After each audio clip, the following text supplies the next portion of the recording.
Okay, so welcome back to Wellness Wednesdays, and we're joined today by Bisan Toron, who's been here teaching us all about our voice and connecting vocally.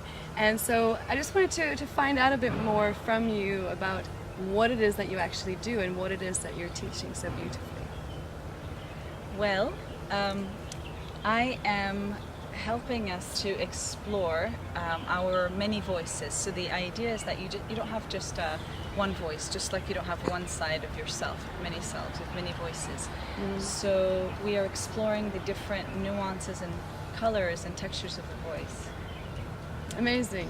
Yeah, and I've actually obviously experienced it with you over the last few days. And how do you feel, because when I'm following your instructions and taking part of it, I feel like it's a bit of a meditation. How do you feel that your voice can work as a meditation or for people to really connect in that way? Well, from my personal story, my personal experience, when you let out, when you are releasing and embodying all the parts of you, especially those that you've shoved away, the marginalized parts, the parts that we deem dark or ugly, when we allow those through the breath and the body and the voice, you feel naturally more pieced together, more whole. Yeah. And that's healing. So I guess you've integrated your fragmented parts, so to speak. So the consequence, without even trying, is healing. The byproduct is healing. Of welcoming your many emotions, your many selves through your voice. So the voice, you can see it, you can think of it as just another limb, an extension. So we tend to have a lot of hang-ups and around the voice, and we have We sort of block. That's okay.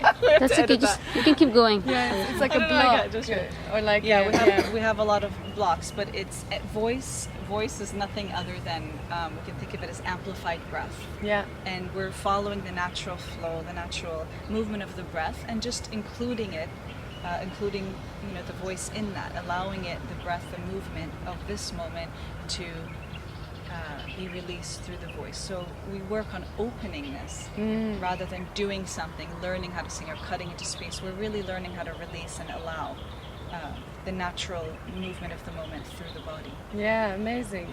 And do you feel that somebody has to kind of be a good singer in order to participate in your classes, or is it more anybody can do it? The messier the better. So I really love working with beginners because for me it's not about right and wrong singing, and the sooner we could get rid of that, the better. It's really about free and unfree, presence and absence. Jeff Buckley actually said, the singer, there is no such thing as good and bad singing, only present and absent, and I love that quote. So amazing. Free and unfree, really. So it doesn't really matter what texture you're singing or what color. Is it all that it wants to be? Is it all that it can be? And most of us, we hold back. Yes. Yeah, and it's I feel, obviously I enjoy singing, so it's been really kind of inspirational, but I feel that anybody who uses their voice, which is everybody, could benefit from tapping into that authenticity of the breath and the voice that you teach. So how did you get into this?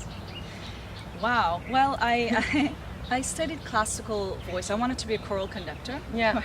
And I studied classical voice as a step toward that, and I really fell in love with the voice as an instrument. But I didn't really want to become an opera singer, an art song singer. So I didn't know where I was headed. I was looking for my tradition. In retrospect, was I a jazz singer? Was I a pop singer? I really wanted to be a rock star, but that wasn't quite working out. So I also went back to my Middle Eastern roots. I'm of Syrian heritage, and I explored those traditions, Bulgarian as well, Persian, and it was wonderful to extend my voice in that way, and to sort of break some of the boundaries that I had been taught. But I still couldn't find, I guess in retrospect, a connection, a deeper connection that I was looking for. And so it was a very emotional, actually, path for me, because I ended up not stopping singing for 7 years. So it was a 7-year silence, and I tried to do other things with my life, but ended up feeling like I had to return to singing, to my voice, or else I was really going to be ill. Yeah. So I went back to work with a company called Pan Theatre from the Roy Hart Theatre, and they work really with a woman named Linda Weiss who works with body, with archetypes, with mythology. And she really held a lot of space for me to explore these uncharted territories. Really like an archaeologist, we started to dig these calcified and frozen parts of myself that had been untouched by my breath for many, many years. These frozen emotions that got rattled and released. So I also did a lot of work on my own, paying very close attention to what wanted to live through me. Right. And I started to get very detailed visual images of these sort of beings, these energies, or these beings that were sort of I say that they were dancing or knocking wildly on the inside of my body, wanting to be let out. So I finally had I let them, started to let them out through the breath, right, and through movement. Okay.